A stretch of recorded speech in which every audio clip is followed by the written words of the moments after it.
just MailChimped my marketing. You MailChimped your what? I MailChimped my marketing with AI to create an effective marketing campaign in minutes. No, MailChimp and Way. Yes, MailChimp in Way. Now I can hyper-personalize my campaigns across email and SMS. You can do all that with MailChimp? What did I just MailChimp and say? MailChimp your marketing with the #1 AI-powered email marketing and automation platform, Intuit MailChimp. #1 based on publicly available data on competitors' customers. Plans vary. SMS available as add-ons. Visit MailChimp.com. Slay the night with best dressed Halloween costumes. From a little scary to way trendy to coordinated looks with your squad, Walmart's got you covered. Find the costumes you love right here at Walmart. The Sephora Savings Event is coming. Are you ready to get this and that? I don't gotta choose. You're right, you don't. Shop all your favorite makeup, skincare, hair care, and fragrances for less. Find brands like Rare Beauty, Glow Recipe, Valentino, K18, and everything else you want on sale starting November 1st. The Sephora Savings Event is almost here. Shop the sale at Sephora and Sephora at Kohl's. Limitations apply. Must be a beauty insider. See terms at Sephora.com for complete details. When it comes to horror films, found footage style movies can be suspenseful, gripping, and captivating. However, the definition of found footage doesn't mean find a successful film and try to mimic that. But there's only one way to cap off Mocktober and spooky season all at the same time, and that's by trying to prove that Paranormal Entity is not that bad.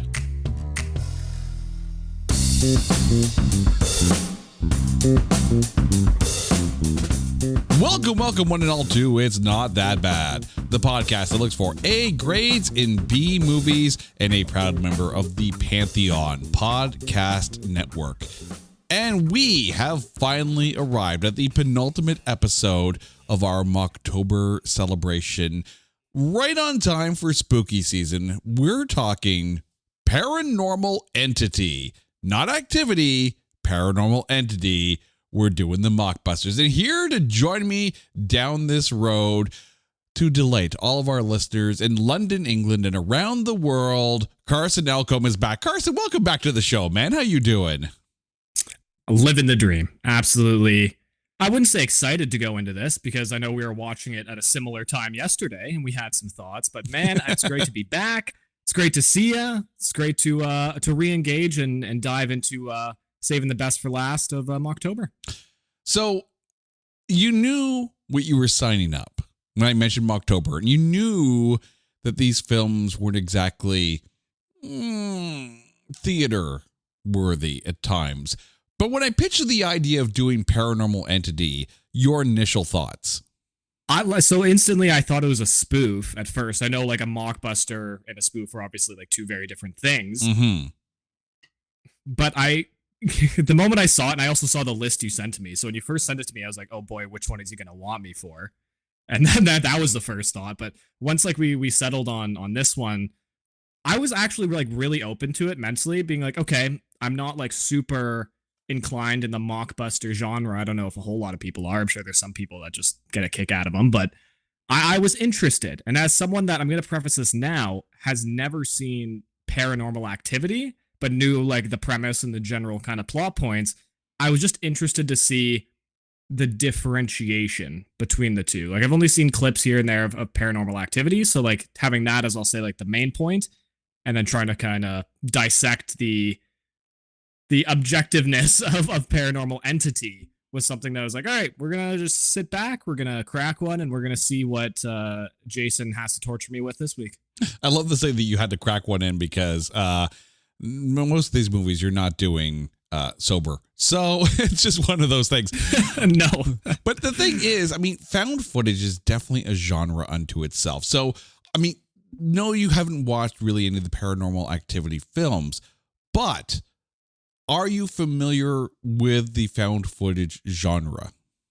Oh, absolutely. I feel like my generation, maybe in particular, like growing up with YouTube kind of being in a constant evolution and just state of growth, there was all these kind of like sub YouTube channels. I remember, I want to say like between like 2012 and 15 that were just these like ghost story found footage channels. And they like blew up, I remember, just for like 1 or 2 years, maybe. And that was like, I'll say, my introduction to it.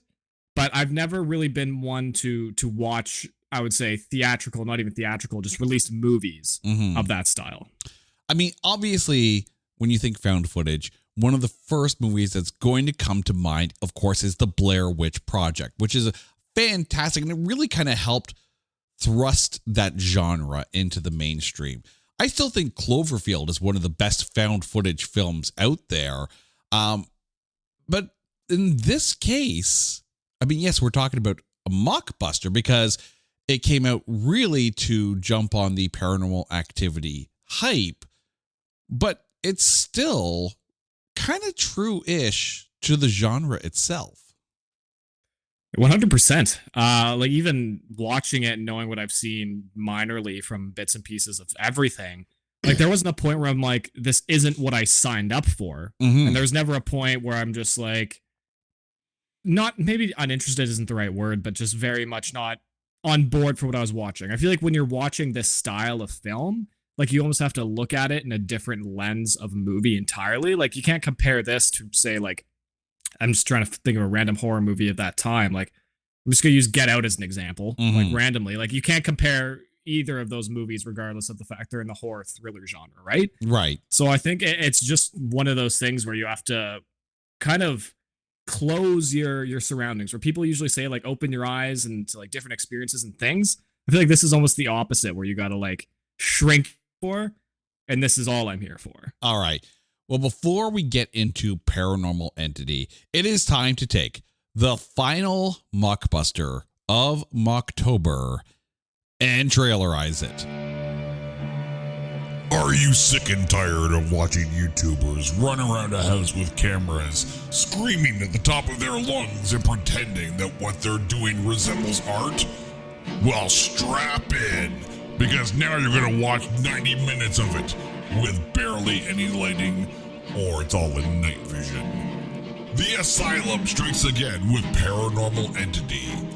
Witness the long-lost evidence of a guy creepily videotaping his mother and sister's bedroom, waiting for one of them to get ghost-boned. An evil spirit has its sights set on Samantha, a sneering, so done with it 19-year-old, and nothing can save her. Meanwhile, her brother tries to Blair Witch her sorrow and misery. Real supportive, bro. Try not to run screaming from the activity in Paranormal Entity. Not rated. Probably because critics couldn't make out a damn thing with all the shaky cam. Yeah, we even got the little YouTube tidbit in there too, right off the top. I love it. Right. And that's one of the things, right? Like there are YouTube channels out there that basically are people running around their house and screaming, usually as they're trying to pull pranks. Audibly, it's kind of the same thing. There's a whole ton of screaming in this. Yeah, and it's funny you bring up the shaky cam in that too, because there's probably a point, I want to say like 25-30 minutes in, where I've obviously, like someone that is in with a lot of media, is working with media, is consuming it constantly, you kind of get I'll say a bit of a shield to like that screen burn and like the achy eyes. Like you kind of build up a tolerance to that sort of thing. But I've never, outside of this movie, have been like, dear Lord, I am nauseous this soon into the movie, because my God, was there points where I'm like, just please hold the camera like a normal human being. Like, I get it, you got to run to save someone, do whatever you got to do. Like you can run and not like hold it at a wall or just shake it and set, like, you know what I'm saying? Yeah. I mean, there are times when, yeah, it's a little annoying. And it's really funny, too, when you get to those points where the camera's shaking, and then clearly someone put the camera down and everything's like rock solid and not moving. So there's that. But I think the only time I ever really got semi-pseudo nauseous from watching the camera work in a film, and it wasn't a found footage film, it was from watching Hardcore Henry, because that film is shot like it's a freaking Doom game and everything. The entire film is shot in first person, and it's cool to watch, but if you suffer from vertigo, change the channel quick. I was to say, that sounds like a lot to take in, and maybe an acquired taste. I don't know. I've always been like, especially with like first person stuff is like, like back when like all those parkour videos like peaked on social media Mhm. and that kind of like first person perspective. It's just like, I appreciate what you're doing, but like maybe keep it to like 10 minutes. That's all I can handle. Yeah, hardcore Henry. I mean, like, I think it's fantastic. I think the fact that they stuck with the genre the entire way, like the style, it's really fascinating. But again, it's one of those things where if you suffer from motion sickness, it's not the film for you. And yeah, there are some found footage films where if you suffer from motion sickness, it may not be the film for you. Luckily, I don't. So here we are, and we're here to talk about this film. Slay the night with best dressed Halloween costumes. From a little scary to way trendy to coordinated looks with your squad, Walmart's got you covered. Find the costumes you love right here at Walmart.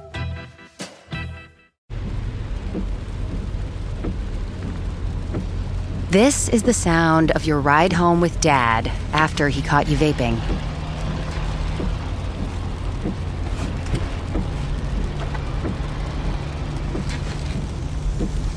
Awkward, isn't it? Most vapes contain seriously addictive levels of nicotine and disappointment. Know the real cost of vapes. Brought to you by the FDA. This episode is brought to you by United Airlines. When you want to make the most of your vacation, book with United. They're an airline that cares about your travels as much as you do. United is transforming the flying experience with Bluetooth connectivity, screens, power at every seat, and bigger overhead bins to help fit everyone's bag. And with their app, you can skip the bag check line, get live updates, and more. Change the way you fly. Book your next trip today at united.com. The movie stars Shane Van Dyke. Yes, Van Dyke. He is the grandson of the legendary Dick Van Dyke. Erin Marie Hogan, Fia Pereira, and Norman Salit. It was also written and directed by Shane Van Dyke and released, of course, by The Asylum on December 22nd, 2009. There was no budget listed, and of course, because it was direct-to-video, there is no box office. But it's a mockbuster. And you know what that means. The critics are the reason why we are here. Over at Rotten Tomatoes, the film has no official tomatometer, but it does have a popcorn meter of 28%. At IMDb, it sits at 4.3 stars. At Letterboxd, it's 2 stars out of 5, giving it a 40% score. And at the movie database, it's got a pretty generous 52%, giving this film an aggregate of 40.75. So, I mean, not too bad. And I think of all the mockbuster films that we have covered, it's got one of the higher scores of the 5. Well, I mean, we'll see what we come up with next year. But I mean, taking a look at that at 40.75, do you think it's spot on, or do you think it's still a little shy of where it should be?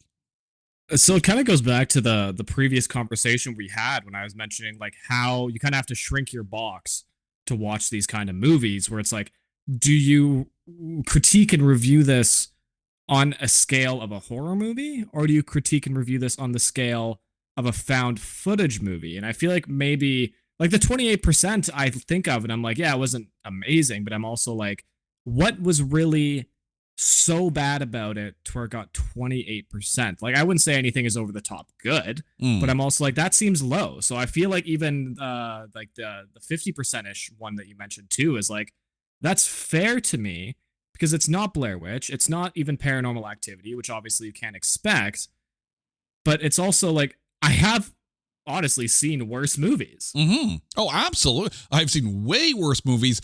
This month, even, I've seen way worse I'm movies. sure. Yeah, honestly. Because, dear listeners, if you remember last week when we talked about Cocaine Shark, whoo, but let me tell you, the thing, though, is that found footage films lean into the fact that these are not recognizable actors.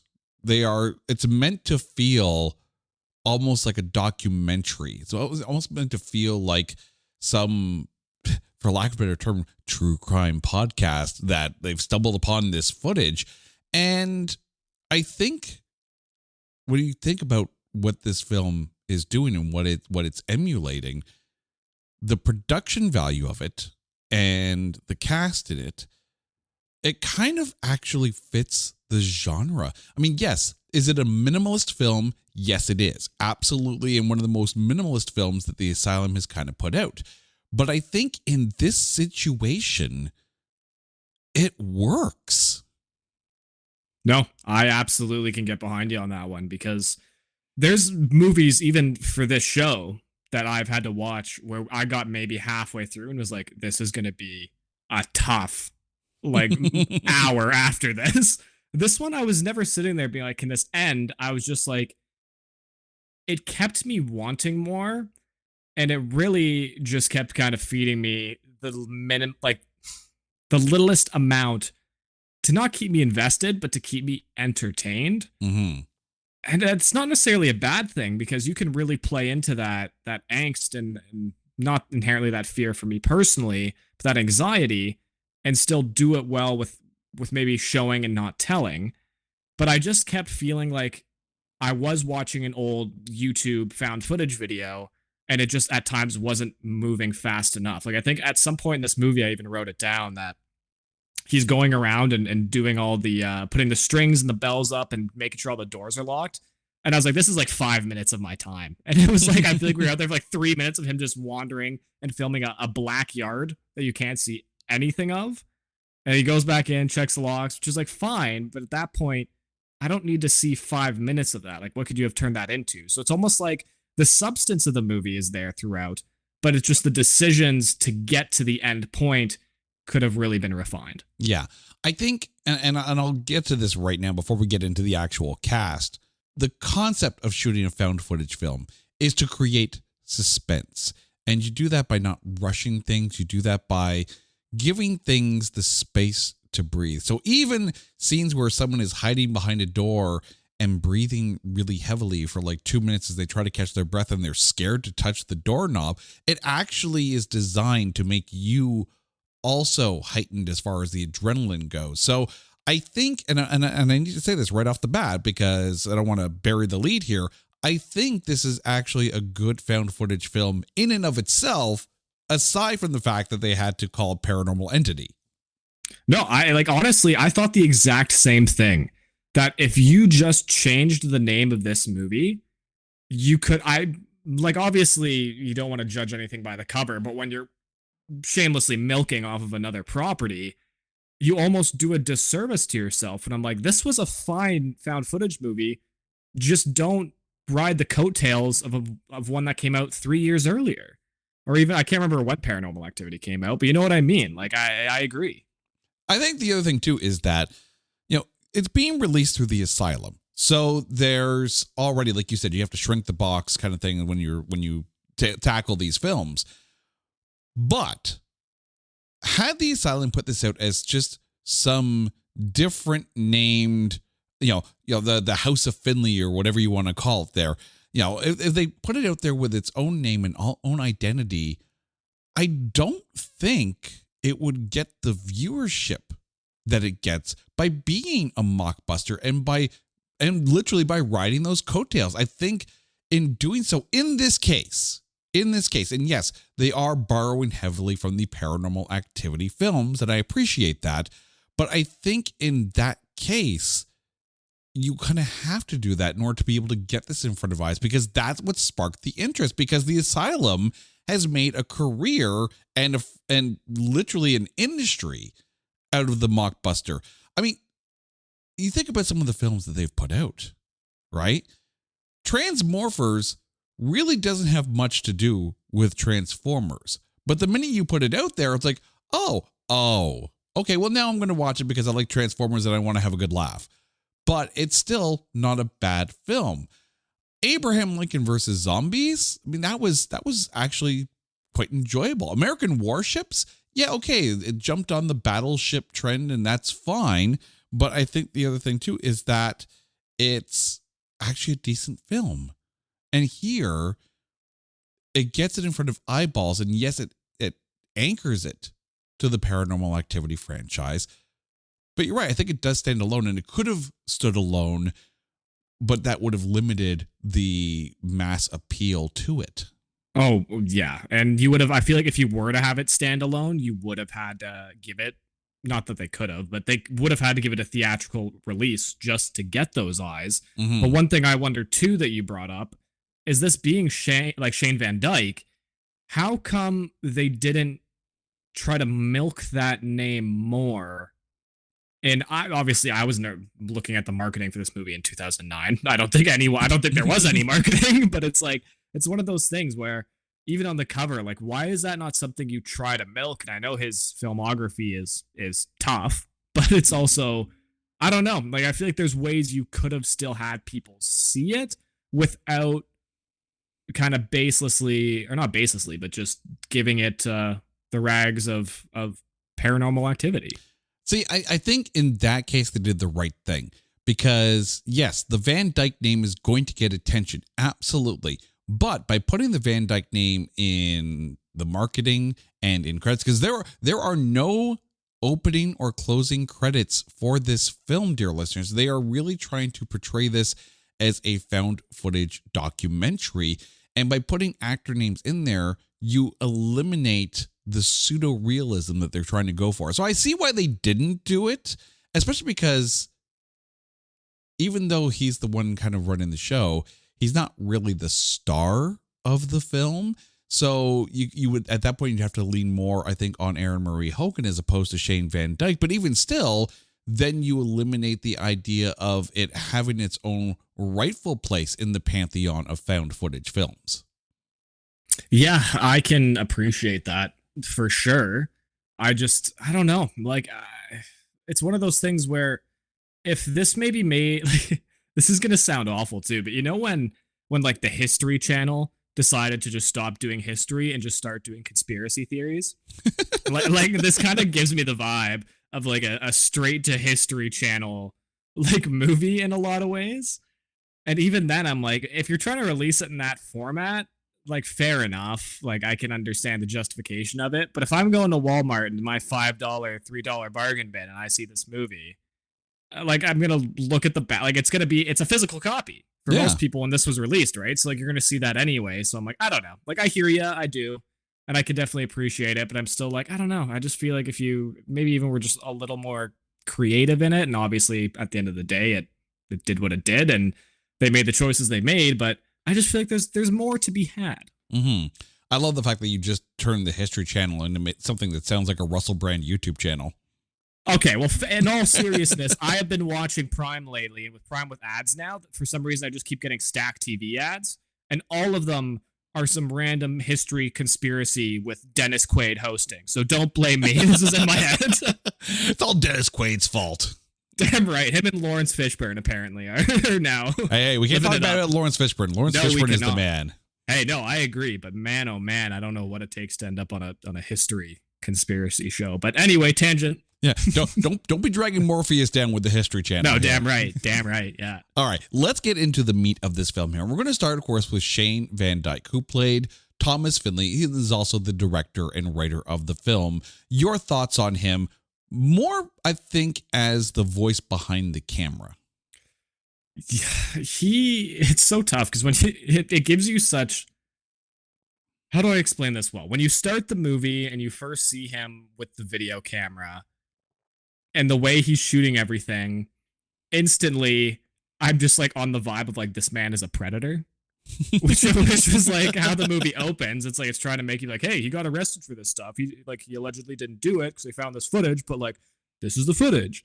And you look at it and you're like, and the way he's like looking at his sister and mom, and I'm just like, dude, like, this is not the play. So I mean, if you're trying to be like a weirdo and a creepy just film guy who never talks to another person but his sister and mother, I mean, I guess you're doing a good job. Like, fair enough. And there wasn't inherently a point throughout the whole movie where I was like, God, can this guy like shut up, or can this guy stop talking? But there also was a lot of points in the movie where I'm like, what you're saying means literally nothing to me. So it kind of just sat with me. I was like, you are the protagonist. I feel like I could have shuffled any blonde white man into this role and done a very similar thing. But I mean, at the end of the day, you did what you did, and I don't inherently have a problem with it. And that's kind of what we're going to realize as we go through some of the other people too, is it's just, I'm very like, yeah, you did it. You were in it. Good for you. I think the thing with his portrayal of Thomas Finley in that, and by the way, dear listeners, slight trigger warning here. So there is a scroll at the beginning of the film that kind of states that the main character, Samantha, is raped and killed by this demon. I wanted to put that out there with the disclaimer warning. So, just know that we're just talking about a found footage mockbuster film. Okay. That's all we're going to say about that aspect of the story itself. But dealing with Thomas Finley, he's supposed to be supportive of his sister and his mother. And, in this really weird kind of, there's strange things going about the house. But then you get this point, and by the way, spoilers like a mofo. You get to this point where there's a big ass crucifix hanging over Samantha's bed, understandably so. And then it falls down in the middle of the night. And then the next day, they're talking about how it fell down. And there's a damn camera in there recording everything. Right. But I put that in the notes too, which is funny you bring it up, that I put the cross falls off the wall in all caps on camera. And instead of looking at the footage, you just claim she kicked it. Yeah. And that's the thing though, is that he's supposedly trying to help prove that weird things are happening in the house. And yet he's sitting here, like you said, with the freaking footage and accusing Samantha of knocking it down herself. Like, what kind of ass brother are you if that's it's the awful. way you're doing? Yeah, it's at that point you negate what Thomas is trying to do, and it feels like he is really trying to monopolize and sell and capitalize on his sister's and his mother's misery. And that, in essence, in that one moment, you take the character of Thomas and you turn him from, we're trying to watch this footage to prove that he didn't do it, and yet he's coming off like a bit of an asshole. Yeah, and I'm so glad you touch on that too, because that's not also the only time in this movie where I'm like, can you please just look at the damn footage for the love of God? And it's like, it's one of those things where I'm like, maybe you're not showing it because the assumption is to be he's constantly checking it. Because there's that one scene in his room where they're leaving for the hotel or whatever, and he's on his computer seemingly reviewing footage. So like maybe it's just an assumption he always is. But then again, why do you leave these massive lapses in what's come off to the audience as just pure horror stupidity, as opposed to taking the damn 5 minutes you use to look around your house and look outside, and instead put that to elaborating on your entire friggin' shebang over here. Yeah. I do love the fact that when he's talking about the cameras, he's getting set up and all that, and he's like, yeah, they all have these 8-hour camera batteries. No, they don't. I do camera. There is no battery out there in existence that lasts 8 hours constantly running. No. Just plug it in. Plug the damn thing in. Like they're in rooms. There's outlets everywhere. Like, no, I said the same thing. I was like, this is 09. This man has an 8-hour camera. That family's doing well for themselves. Some good life insurance from dad. Right? I've had remote controls that barely last 8 hours with a set of like dollar store batteries in there. So, but still, the thing is that with this film, and remember, the idea of the found footage film, given the plot that given what happens to Thomas after everything goes down, the fact that he's accused of and arrested for the murders committed in the house, if we're supposed to be watching this film with the idea that this exonerates Thomas, you're not doing a damn good job right off the bat. Yeah, I absolutely am on board. And am I able to jump to the end a little bit? Right now? I mean, we've already said spoilers like a mofo, so, So the big plot hole in my mind, and maybe you can clear this up for me, is at the start of this movie, it says, this footage was found in their attic a year later. So instantly I'm like, between the end of this movie, where I'm going to call it the massacre happens, you're telling me this man, instead of having this footage ready to show to the police, stuck it in the attic? How did this footage get to the attic? Where did his laptop go? How did this happen? So I'm going to give him the benefit of the doubt on this one, because there are moments in the film where the entity in question has taken physical objects and put them in different places. There's the point where there's the note, the part of the piece of paper that the mother kind of sleep writes on and puts it under under Samantha's pillow. So I'm fine with the idea that this entity, after committing the massacre, has taken the cameras and the laptop and put that up in the attic. And I'm also fine with the idea that you have a house where a mass murder has been committed, regardless of who did it. It's not going to sell on the market very soon. See, and that all, like, if I didn't see certain footage, I'd be like, that makes entire sense. But in the reference you used with the mom writing on the paper, I feel like that entire part implies that when she was doing her sleepwalking thing, she puts it under the pillow too. So then I'm like, rationally, I'm like, okay, there was a person there to do the bidding. But then, like, I'm not saying you're wrong, because I can entirely see that being the premise and the point, and that makes sense to me. Mm-hmm. But I'm also like, you just don't give me any true reason. Like, I get the demon shuts doors and he'll throw chairs and he'll knock over.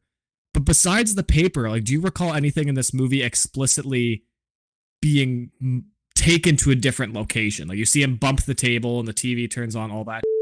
I'm not saying it doesn't make sense. I'm just like, from my own internal canon of this movie, wondering what the parameters of this demon are. I mean, I think you could sit there and make an argument that things that get knocked around and bumped, like the bells on the floor being snapped around and kicked away and whatnot, which, for the record, and I had to write this down. And again, this is just a plot point as to Thomas's rationale. I understand you stringing up these bells on the floor to act as an early warning system kind of thing. But you do this after you find footprints on the goddamn ceiling. Like, what's I thought a the bell same thing on the floor going to do with something that's walking on the ceiling like it's Lionel Richie? Okay? It's like the Walking Dead, where it's like, no, sorry, we only use good ideas once. Exactly. But the fact that, and knocking down the crucifix, that's whatever, right? And bumping things around. But purposefully closing the closet door in Samantha's room so the camera doesn't see what's happening to her shows physical intent of moving things around. So I'm kind of fine with the idea that all of a sudden it takes the footage and takes all proof that there's an entity and that it's not Thomas's fault, and hiding it, because we are talking in essence about a malicious spirit.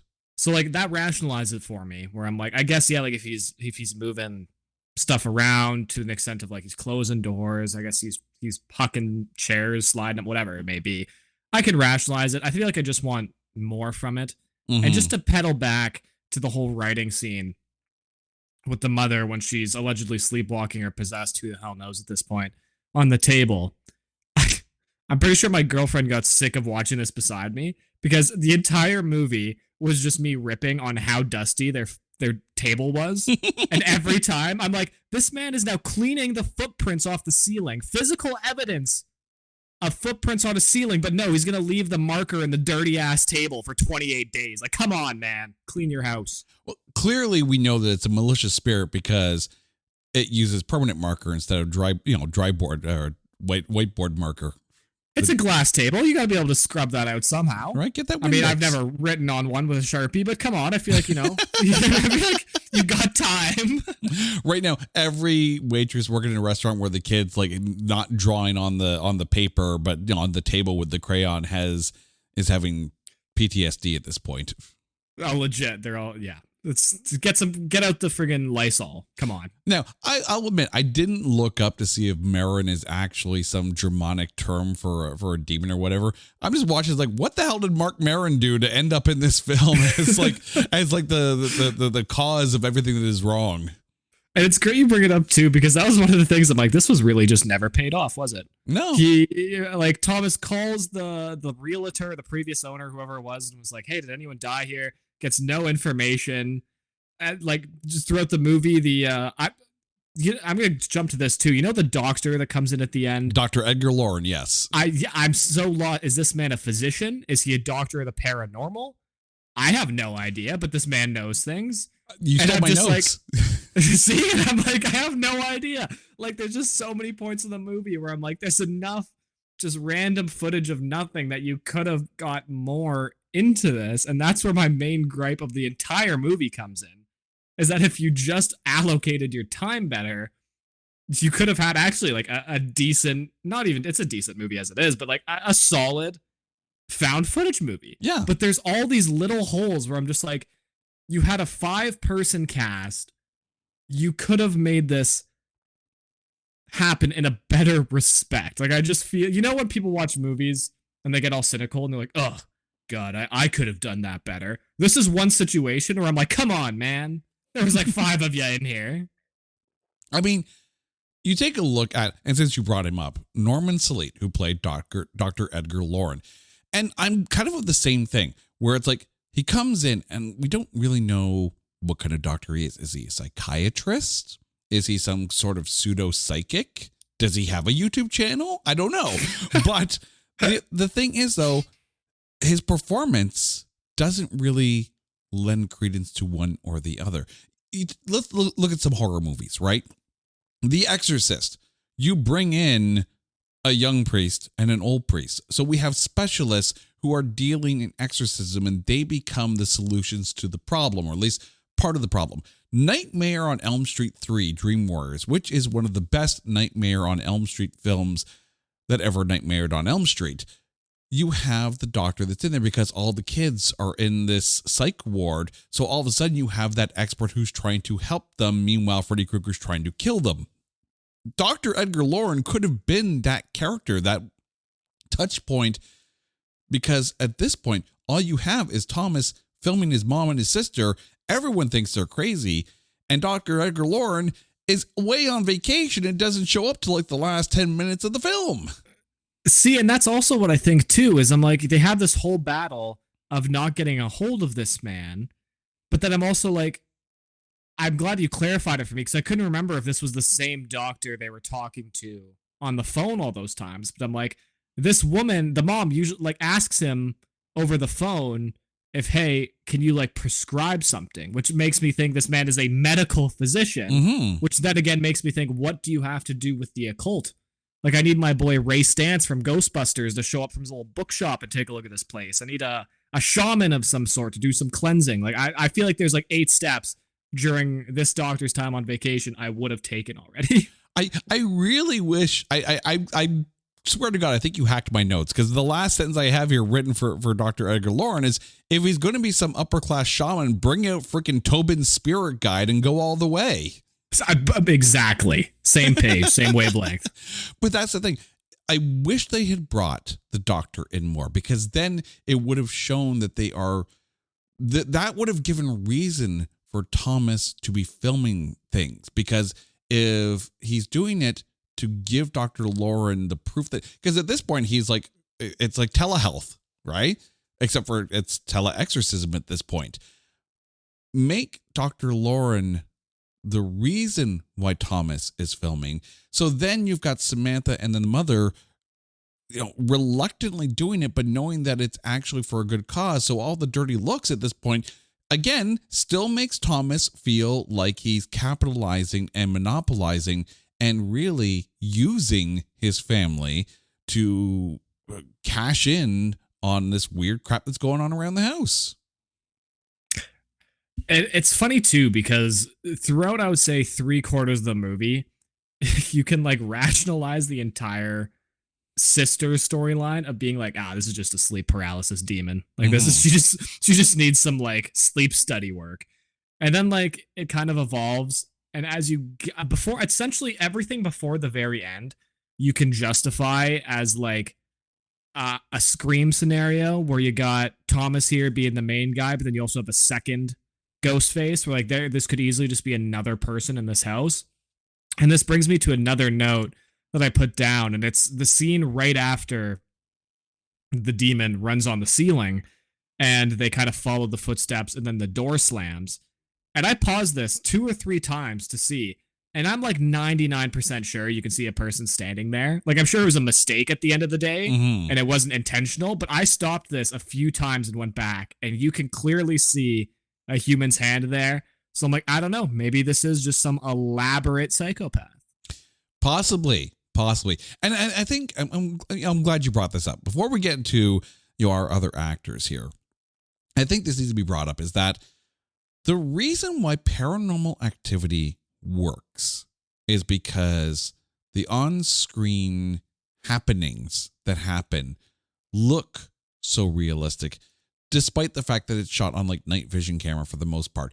Yes, the low quality camera quality does lead into some of the scare factor of it, but even still, there's scenes where like the main girl is being like, dragged off the bed and then yanked down the hallway and you can't see anyone there. And I'm like, this is some fantastic physical acting. Or when she's being dragged down the stairs with her one leg up, I'm like, this is fantastic because I don't know what the hell's going on, but it looks real. There's none of those set moments in here where I'm sitting there going, I know exactly how you did that. Like I can see where the string would have been attached.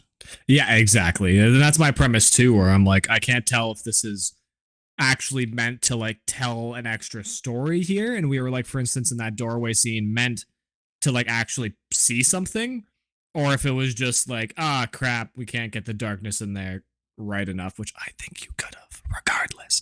But it's one of those things where I'm like, I just don't know how to place this movie in my head because we don't get a clear outcome, which is fine.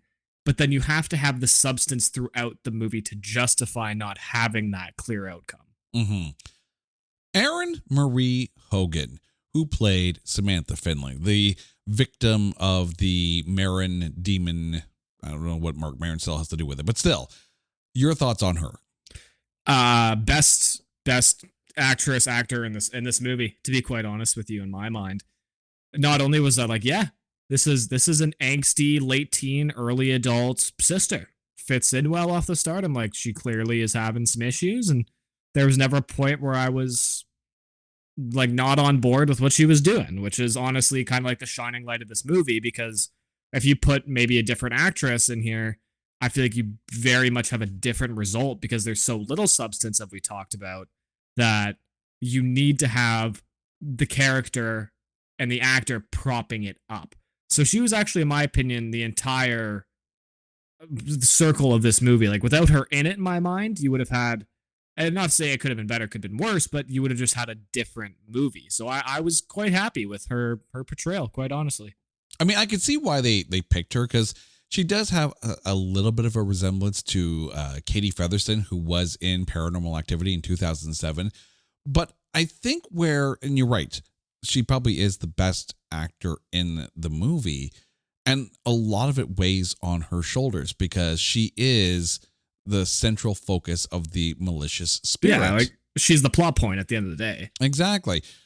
But I think where this film lacked in some of the coolness of those jump scare moments, it's amplified well by her showing that she's haunted and traumatized. There's these scenes where her mother is talking on camera and, she's like curled up almost fetal on her shoulder and whatnot. And it's like, you see the trauma that's inflicting her and how she's kind of going back into this little girl needs her mother kind of moments. And that's the exact scene that I thought of while I was explaining before too, as to why I think she really stood out. Because in that exact scene, I thought the same thing, being like, this is a girl that has gone through 2 weeks of her life and just needs to sleep, man. Like, and that was portrayed well. And I was like, you know what? All power to you. I dig it. Yeah. I mean, that's the thing. You see her progression. Like, when the movie starts, she's like totally given like the little sister sneer to the camera and all that, like, kind of thing. Yeah. It's the look that says off. But by the time you get to the end of the film, she is looking absolutely traumatized. So the terror that this film is trying to portray is actually coming across, and that is a massive credit to Erin Marie Hogan. Fia Pereira, who played Ellen Finley, the mother in this one. Not so bad. Not bad at all. Your thoughts on her? You said it right there. Like, she wasn't bad. I feel like as a mother figure and dynamic, like, she was cast well. Like, to me, I'm like, yeah, you make sense being the parents of these children, and that works for me. There was points where I'm like, I feel like you could have sold your reaction better. Like, I don't know about you, but if I was sleepwalking and writing names of alleged dead people on my table, I would have a bit more of a reaction to that. I feel like finding out later. Yeah. But I also feel like the movie doesn't help that because with the sister being such the plot point, all of her, I'll say, side plot kind of just gets tossed away. Like until the end where she attempts suicide or doesn't attempt suicide because it could be possession. Like she just kind of is there to have another sounding board and another reason to, I guess, dig into what's happening here. Like, I feel like at the end of the day, say like you took out the mother and every scene, she just worked nights. She worked nights. That's her job. She's supporting the family. Like it really wouldn't have changed anything to me. So although I have no issue really with the acting, there's just not enough substance. Once again, that word is just continuous to not justify her being there, but to just justify her having as many side plots as she does. Yeah. I mean, I take a look at it this way.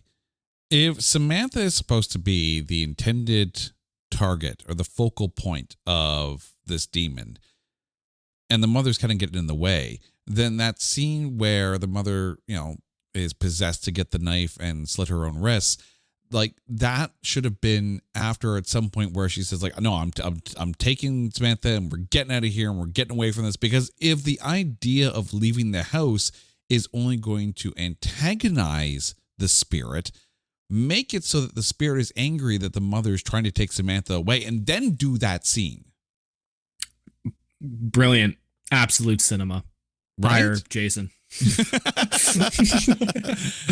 Now writing Paranormal Entity number, what is it now? 5, I think they're on at some point. They all have like different names though, don't they? Aren't they all like the same movie, but like different? Yeah, so there are 4 different films, I think, in the Paranormal Entity family. But yes, I think Paranormal Entity 3 still has that title attached to it, but the second one is a completely different title, and I think the 4th one is also a different title.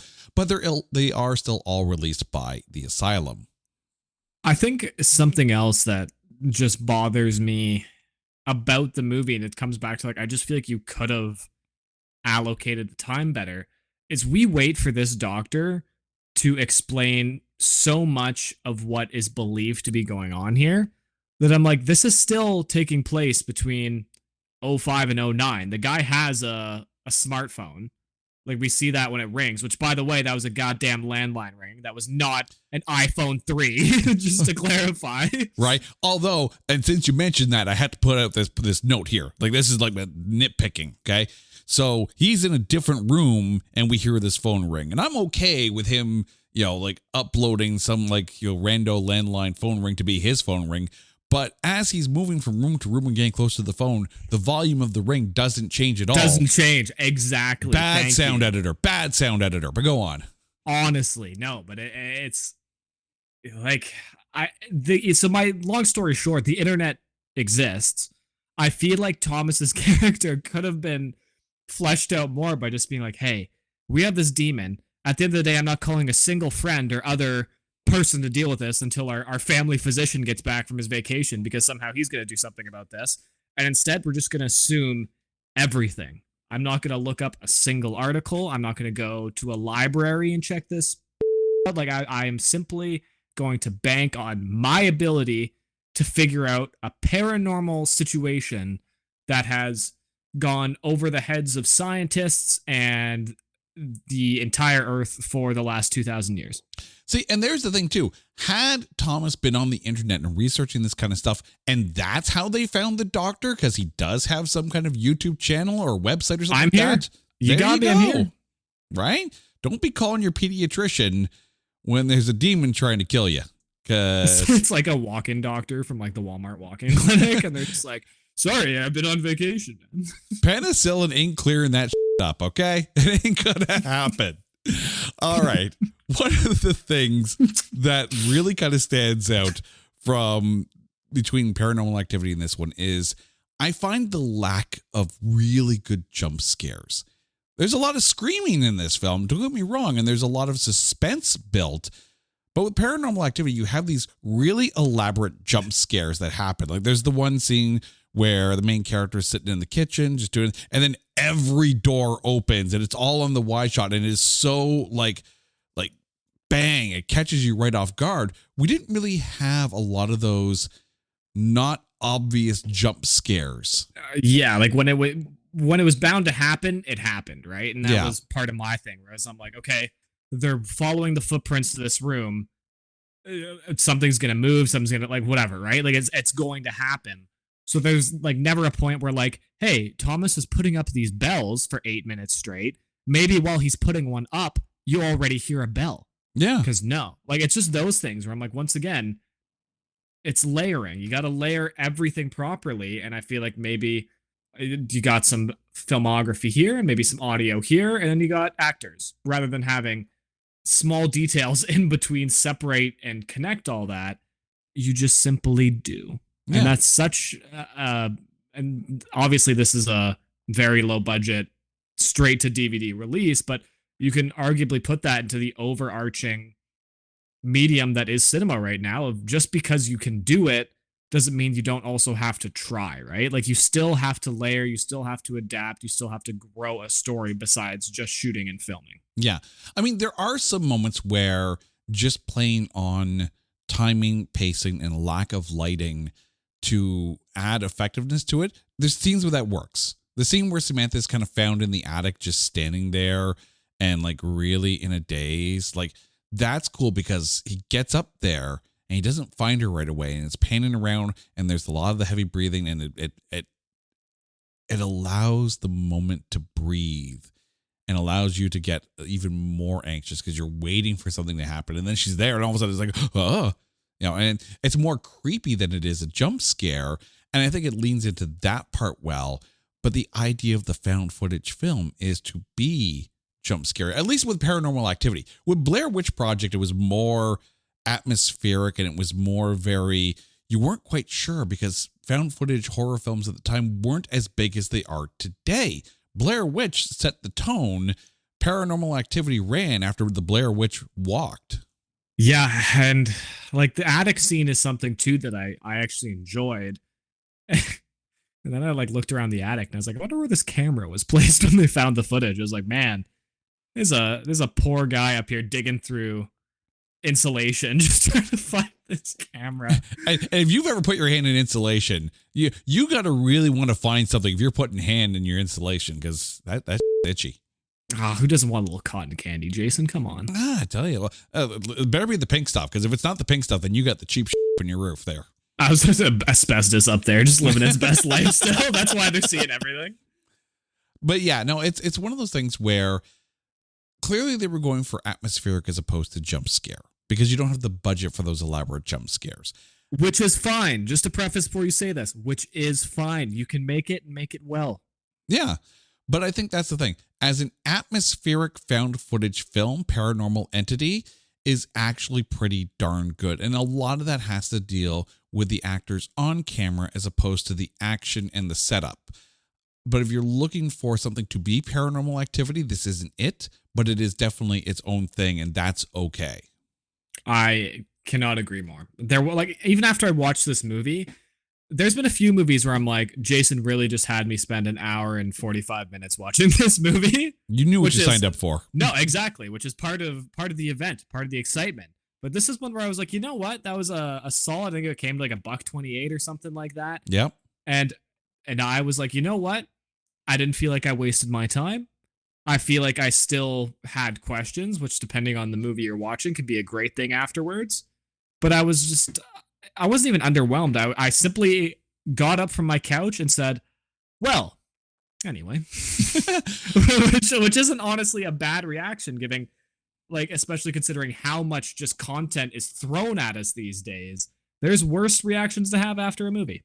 Yeah, but I mean, even if you take a look at the history of horror films and some of the biggest franchises of the genre don't lean into special effects. They don't lean into anything beyond traditional filmmaking and atmosphere and suspense and jump scares.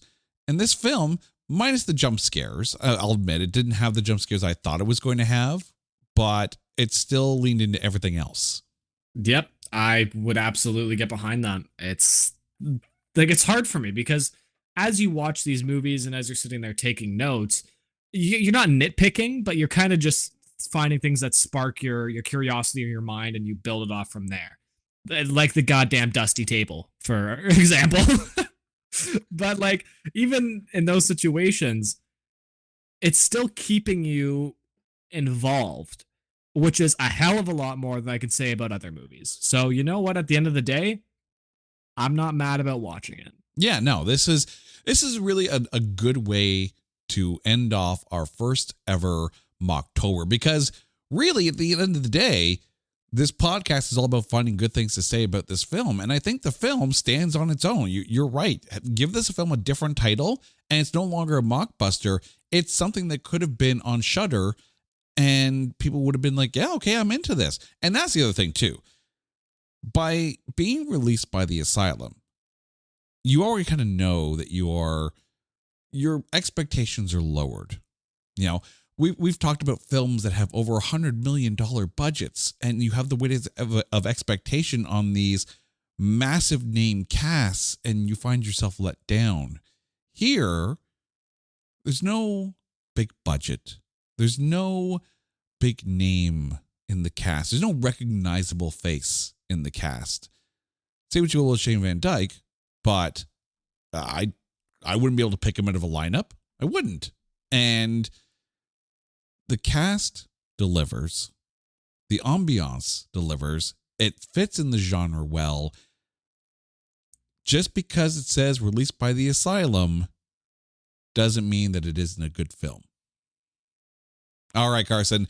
But now we've come to the end of not just this episode, but of Mocktober. So I want to take a second before we get to our MVPs. I want to take a second to thank you, our listeners, for tuning in for these 5 episodes. And we're going to do this again next year. So if there are mockbusters out there that you want us to cover next year, by all means, hit us up on social media at Not That Badcast, or go to our website, notthatbadcast.com, and drop us a line. Also, let us know which episode you liked the most, because we do love to hear from you guys. All right, Carson, Paranormal Entity, your MVP. My MVP, drumroll please, would be Dylan Savage, the demon with no headshot on IMDb. No,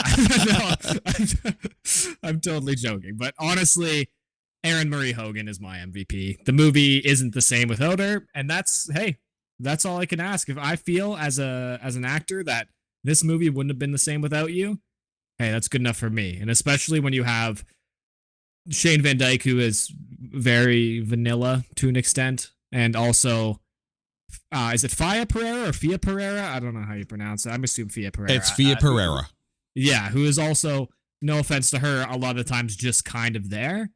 Erin Marie Hogan stands out, and that was an enjoyable part of the movie to watch, because at the end of the day, whatever you want to say about the movie, whatever you take away from it, it is about her. Oh, absolutely. And yes, she is my MVP as well, because the movie does absolutely rest on her shoulders. The film excels because she was able to show you the progression of her trauma and her terror. And Erin Marie Hogan, congratulations. You are the final MVP of Mocktober. You killed it. It's awesome. And just to add, if you're a family out there and you're listening to this, and if you have as many pillows on your couch as this family does, I'm never associating with you. Put your pillows somewhere else in your damn house. I can't even sit on your couch. There's 80 of them. How the hell do you sit on a couch with so many pillows? Unless this house is home to a weekly pillow fight. And in that case, you're just stocking the arsenal. You know what I also just realized we never even touched on? Is how like a 90% of this movie is theorized to be like the dad. But then like you see the photo of the dad with the broken urn and he just looks like a 55-year-old Italian man. That's a scary motherfucker right here. Oh dear. But there's the thing too. Like I appreciate the setup and the fact that she was trying, the mother was trying to communicate with the deceased father, and that's what left the door open for this demon to come in and terrorize the entire house. I get it. I appreciate that. But yeah, the payoff was a little less than. No, exactly. And I'm with you on that part where it's like, hey, you know what? You did, in fact, give me an explanation to why you think this is happening. And at the end of the day, And then a movie like this, that's enough for me. I'm leaving happy. Exactly. Carson, thank you so much for this. And dear listeners, thank you so much for all Mocktober. Man, you guys gotta be troopers if you kept on listening to this show during that time. But until next year's Mocktober and until next week's episode, you guys know the drill.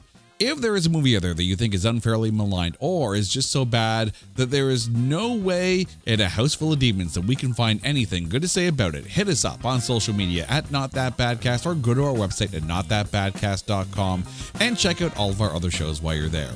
Until next time, he's Carson, I'm Jay. You guys are awesome. This is It's Not That Bad, a proud member of the Pantheon Podcast Network. Take care, everybody. Happy Halloween.